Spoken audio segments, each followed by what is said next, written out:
If you don't sacrifice for what you want will become the sacrifice. Rahul अपने परिवार का पहला डॉक्टर बनने जा रहा है। आप ये मत सोचो कि आज 1-2 घंटे पढ़ने से क्या होगा। बस आपको डेली पढ़ना है, भले ही आप कम पढ़ो, वो मैटर नहीं करता, लेकिन डेली पढ़ना मैटर करता है। एक दिन में कुछ नहीं होगा, लेकिन एक दिन ज़रूर होगा। राहुल कह रहे हैं एक दिन में कुछ नहीं होता, एक दिन जरूर होगा।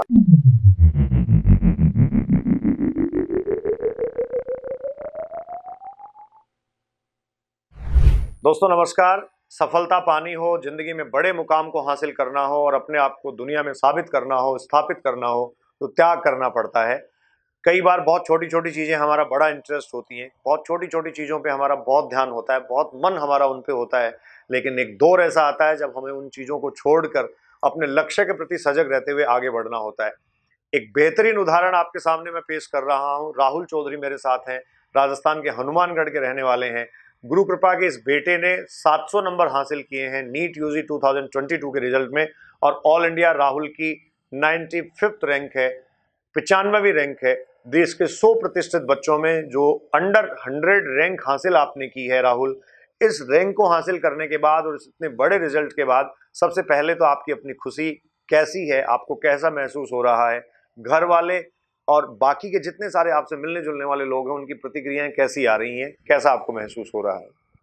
इस रिजल्ट के बाद बहुत ही ज़्यादा सेटिस्फेक्शन है, अंदर से खुशी है।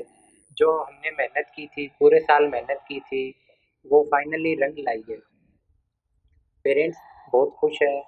उनका स्टार्टिंग से ड्रीम था कि उनका बेटा डॉक्टर बने। माँ बाप के सपने को आपने साकार किया। आपके पिताजी चाहते थे, आपकी माताजी चाहती थी कि बेटा जो है वो डॉक्टर बने, अच्छा नाम रोशन करे। बड़ी रोचक बात यह है कि राहुल के परिवार से मेडिकल फील्ड में अब तक कोई नहीं है। फादर राहुल के गवर्नमेंट जॉब में है, सरकारी सेवा में है। फादर चाहते थे बेटा डॉक्टर बने, और राहुल अपने परिवार का पहला डॉक्टर बनने जा रहा है। और किसी बड़े संस्थान से, वैश्विक चकाचौंध से रूबरू होते हुए देश के बड़े संस्थान में राहुल कुछ दिनों में दाखिला लेने वाला है, क्योंकि राहुल ने 720 में से 700 अंक हासिल किए हैं। राहुल, ये जो 11th और 12th 2 साल में आपने ऐसा किया, 12th के साथ आपका जो ये स्कोर आया, यस सर। ये स्कोर आपने जब हासिल किया तो क्या क्या चैलेंजेज आपके सामने थे, कौन सी दिक्कतें आती रही, या फिर आपको लगा, आपका हौसला था किसी चीज को लेके, आपको खुद को लगता था कि नहीं मैं ये सब कर जाऊंगा, और ये जो इंस्पिरेशन है वो कहाँ से आप में आती थी? मुझे खुद पे विश्वास था कि मैं नीट क्लियर कर सकता हूँ। स्टार्टिंग में तो मेरा बस यही था कि मुझे बस सिलेक्ट होना है, मुझे डॉक्टर बनना है। लेकिन स्टार्टिंग में इतना अच्छा स्कोर नहीं आया। मैंने नीचे बॉटम से उठ के ये स्कोर पाया है। हर दिन प्रयास करना पड़ता है, मतलब आपके पहले दिन इतना स्कोर नहीं था, लेकिन धीरे धीरे आपका स्कोर बढ़ता रहा। मैं आपकी एक लाइन, आपकी एक पंक्ति जो कई बार आप कहते हैं, बच्चों को भी आपने कई सेमिनार्स में बोली कि नीट बड़ा नहीं है। क्या वो क्या कहते हैं आप, नीट बड़ा नहीं है? नीट बड़ा नहीं है, आपके हौसले ही छोटे रह जाते हैं। बिल्कुल, राहुल की बहुत खूबसूरत बात है कि नीट का एग्जाम अगर आप दे रहे हैं, प्रिपरेशन कर रहे हैं, नीट बड़ा नहीं है, आपके हौसले कम पड़ जाते हैं, आपकी आपकी जो जो काम कार्यवाही है, आप जितना काम करते हैं वो थोड़ा कम रह जाता है, इसलिए शायद ऐसा होता है। तो राहुल, फिजिक्स केमिस्ट्री डराती नहीं थी, कैसे आपने इनको मैनेज किया, कैसे फिजिक्स को पढ़ा? सबसे पहले आप एक एक बात जो है वो उन बच्चों को बताएं। 700 नंबर आपने लिए हैं, जो अपने आप में बड़ी कामयाबी होती है। फिजिक्स कैसे पढ़ी आपने? सबसे पहली बात, मुझे किसी सब्जेक्ट का डर नहीं था कि फिजिक्स मुश्किल है या बायो मुश्किल है, ये डर नहीं था मेरे मन में। अब नीट में तो तीनों इम्पोर्टेंट है, तो करनी तो तीनों ही पड़ेगी, डर के करो चाहे कैसे ही करो। तो फिजिक्स बस थोड़ा सा एक्स्ट्रा एफर्ट मांगती है। आप फिजिक्स को रट नहीं सकते, आपको समझनी पड़ती है, आपके कॉन्सेप्ट क्लियर होने चाहिए फिजिक्स में। फिजिक्स में आपको क्वेश्चन प्रैक्टिस करनी पड़ती है, मॉड्यूल सोल्व करने पड़ते हैं, क्लास में पूरा अटेंटिव रहना पड़ता है। फिजिक्स के साथ साथ केमिस्ट्री, जैसे फिजिकल केमिस्ट्री, ऑर्गेनिक, इनऑर्गेनिक, इन सबको लेके अलग अलग चीजें रहती हैं। मतलब आप क्या सजेस्ट करेंगे, जैसे इनऑर्गेनिक केमिस्ट्री में आपने क्या पढ़ा, ऑर्गेनिक केमिस्ट्री में आपने क्या पढ़ा, और फिजिकल केमिस्ट्री के लिए आपने कैसे तैयारी करी? देखो, फिजिकल केमिस्ट्री बिल्कुल फिजिक्स की तरह ही पढ़ना है आपको, क्वेश्चन प्रैक्टिस करनी है ज़्यादा से ज़्यादा, और कॉन्सेप्ट्स बिल्ड करने हैं अपने। ऑर्गेनिक और इनऑर्गेनिक केमिस्ट्री बायो की तरह है, वो आपको एनसीईआरटी से पढ़नी है, और उसकी आपको याद करनी है बायो की तरह ही। जैसे बायो में याद करते हैं वैसे ही ऑर्गेनिक और इनऑर्गेनिक याद करनी है। उसमें आप अपना दिमाग नहीं लगा सकते, जो चीज़ है वो है, वो आपको चीज़ याद होनी चाहिए। मतलब प्रैक्टिस का काफी गेम है, आपको चीजें बार बार रिवाइज करनी चाहिए, रिवीजन करना चाहिए, आपको चीजों को थोड़ा अच्छी तरीके से समझ के। क्लासरूम से एनसीईआरटी तक आने में, क्लासरूम में जो आपको पढ़ाया जाता है वहां से एनसीईआरटी तक आने में कितना टाइम लगता है? क्लासरूम को कैसे पढ़ा जाए या क्लासरूम में अपने आप को कैसे अटेंटिव रखा जाए? कुछ बच्चे आपसे ये जानना अगर चाहें, 2023 के बच्चे जो एग्जाम देने वाले हैं। सबसे पहले तो मैं बता दूं, एक दिन में कुछ नहीं होगा, लेकिन एक दिन जरूर होगा। राहुल कह रहे हैं एक दिन में कुछ नहीं होता, एक दिन जरूर होगा, और ये बात राहुल के आत्मविश्वास को बताती है। राहुल की संजीदगी में भी ये बात झलकती है। आपने कैसे एक एक दिन करके ये सब किया? एक ही बार में पढ़ने से चीज़ें याद नहीं होगी।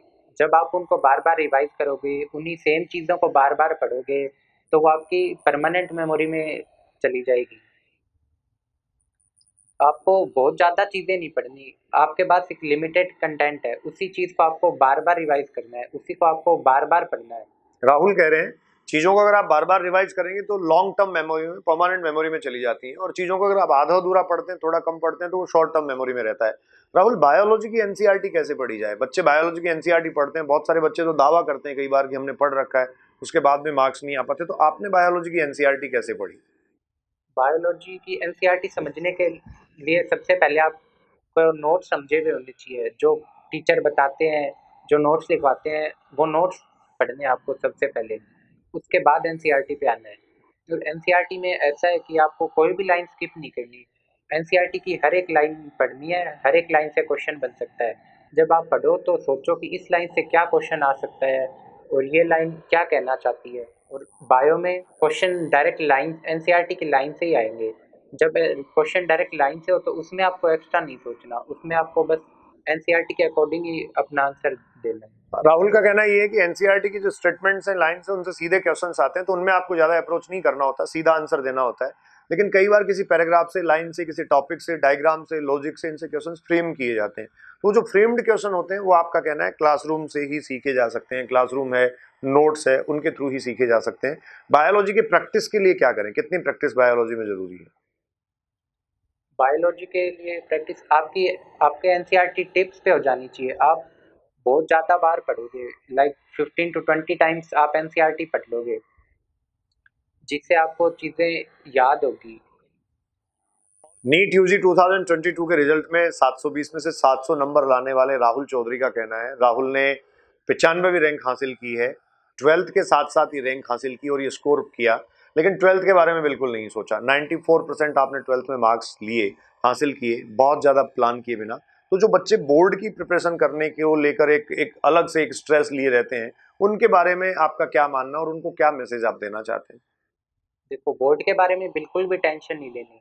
मैंने बोर्ड का बिल्कुल भी नहीं सोचा। मुझे कॉन्फिडेंस था खुद पे कि मुझे नीट क्लियर करनी है, और नीट क्लियर करने के बाद ट्वेल्थ का कोई रोल नहीं होगा। ट्वेल्थ के मार्क्स मैटर नहीं करते। ट्वेल्थ और मार्क्स भी आपने अच्छे हासिल किए।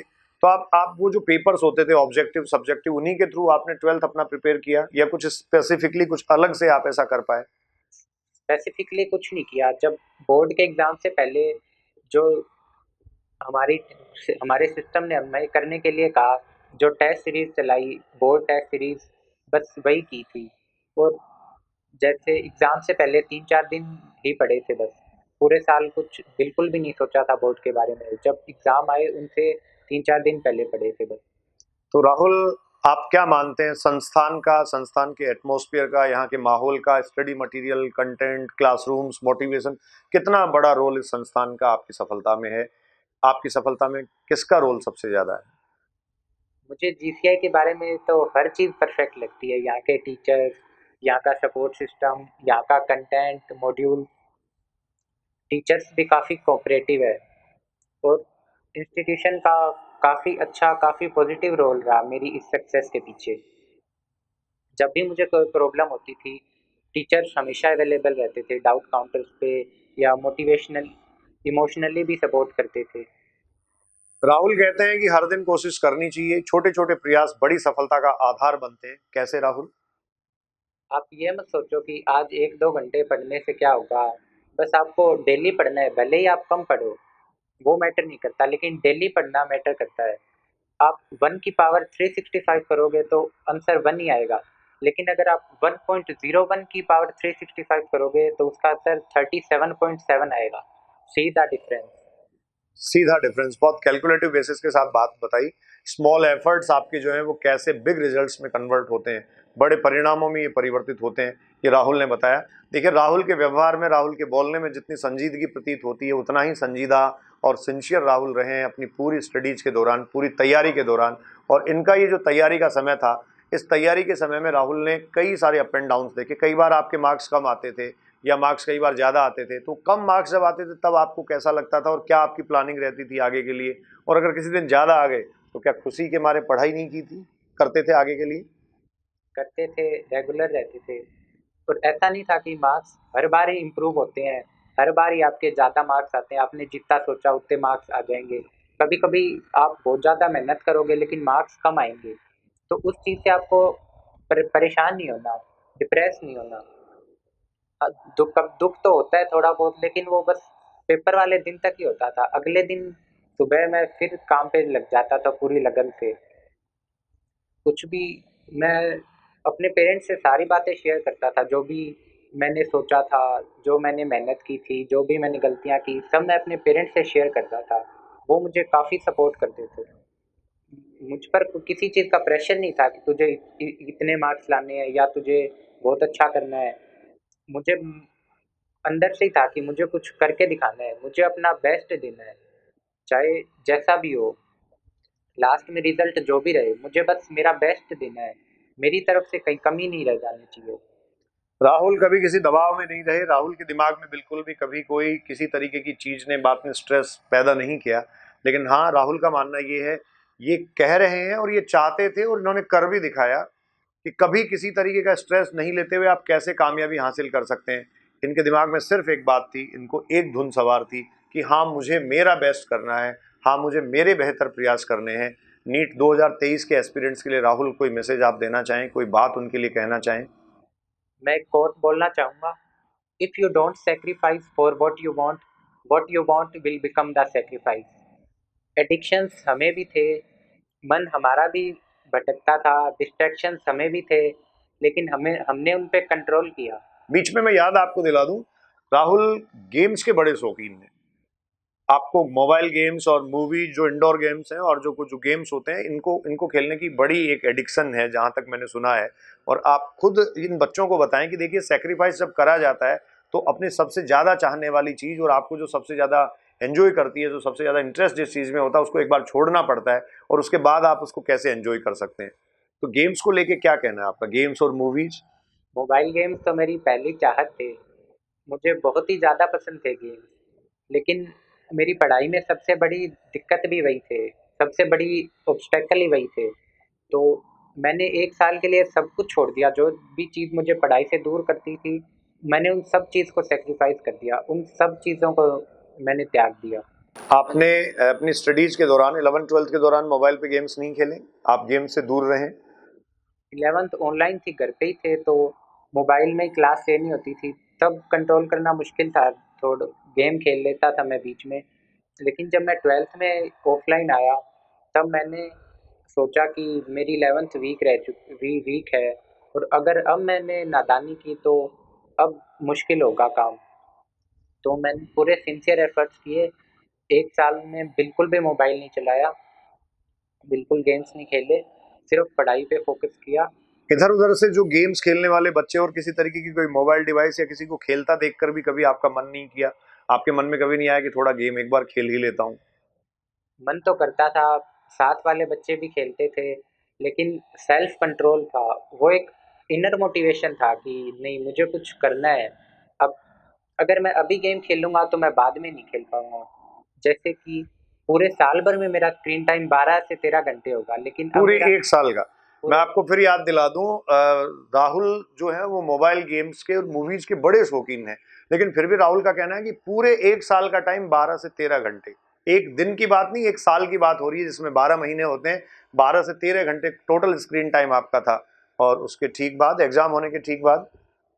एग्जाम होने के ठीक बाद अब मैं डेली का स्क्रीन टाइम मेरा 12 से 13 घंटे होता है। तो अब आप गेम्स खूब एंजॉय कर रहे हैं। आपने उस दौर में गेम्स को छोड़ा तो इस टाइम गेम्स को एंजॉय कर पा रहे हैं। Yes, और मैंने तो ये भी सुना है कि एग्जाम देके ठीक आने के बाद, उसके ठीक बाद आपने बहुत देर तक, बहुत लंबी लंबा एक रिकॉर्ड बनाया गेम्स खेलने का। 17 को एग्ज़ाम हुआ था तो आंसर की आ गई थी, वो मैच की तो पता चला 700 मार्क्स आ रहे हैं। बहुत ज़्यादा खुशी हुई थी उस दिन, आंखों से आंसू आ गए थे मेरी। मैं इधर उधर भागता फिर रहा था कि अब सबको बताता फिर रहा था कि इतने मार्क्स आए मेरे। उसके बाद 18 को मैंने फ्रेंड्स के साथ इंजॉय किया, मूवी मूवी देखने गया मैं थिएटर। उसके बाद 18 को मैं रात को यहाँ से चला और 19 की सुबह 3 बजे पहुंचा था मैं घर पे। सीकर से हनुमानगढ़। हाँ। जी। घर जाते ही मैंने सबसे पहले मोबाइल गेम इंस्टॉल किया और मैं लगातार 3 बजे से लेके 12 बजे तक खेला लगातार। आप यहाँ से निकले, घर पहुंचे, 3 बजे से लेकर 12 बजे तक लगातार आप गेम्स खेलते रहे। तो गेम्स को लेके आपकी अपनी स्पिरिट, अपना इंटरेस्ट क्या है, इस बात से बयां हो सकता है, लेकिन ऐसी चीजों का त्याग करना पड़ता है और जब त्याग किया जाता है तभी कुछ ना कुछ हासिल होता है। राहुल, कुछ और मैसेज आप 2023 के बच्चों का और आने वाले नीट एस्पिरेंट्स को या बच्चों को देना चाहेंगे? मैं आपको बता दूं कि आप रेगुलर रहो और स्ट्रेस मत लो किसी चीज़ का। पास्ट या फ्यूचर के बारे में ज़्यादा नहीं सोचना। पास्ट में जो भी हो गया, आपके कुछ बैकलॉग्स रह गए तो वो कवर कर सकते हैं अगर आप सिंसियर हो, आप रेगुलर हो। आप किसी भी कंडीशन में से निकल के नीट क्रैक कर सकते हो। बस आप में वो मैच्योरिटी होनी चाहिए, वो सिंसियरिटी होनी चाहिए। और आपको ये नहीं सोचना कि मेरी रैंक क्या आएगी, मेरा क्या रिजल्ट रहेगा। आप बस एफर्ट्स कर सकते हो, एफर्ट्स करना ही आपके हाथ में है। राहुल का कहना है एफर्ट्स करना ही आपके हाथ में है। आप में अगर मैच्योरिटी है, सिंसियरिटी है, अपने टारगेट को लेके आप संजीदा हैं, तो डेफिनेटली आप अच्छा कर सकते हैं। तो राहुल को गुरु कृपा परिवार का नाम रोशन करने के लिए, अपने परिवार का नाम रोशन करने के लिए और हम सबको गौरवान्वित करने के लिए एक बार फिर से बधाइयाँ। राहुल ने 12th के साथ ऑल इंडिया रैंक हासिल की है, 95वीं, 95th रैंक राहुल की है। और देश के टॉप 100 बच्चों में राहुल आए हैं। इस प्रकार की खुशियां जब भी हमें मिलती हैं तो हमें प्रेरणा देती हैं। हम राहुल की बड़ी कामयाबी, बड़ी समृद्धि और उन्नति की दुआएं करते हैं। गुरु कृपा परिवार अपने इस बेटे पर नाज करता है और आने वाले वक्त में ये जरूर देश में सिरमौर बनकर उभरेंगे, नाम रोशन करेंगे। राहुल, आपको इस परीक्षा परिणाम के लिए और आपकी इस मेहनत के लिए, कठोर मेहनत के लिए बहुत बहुत शुभकामनाएं। बहुत बहुत आभार। धन्यवाद सर।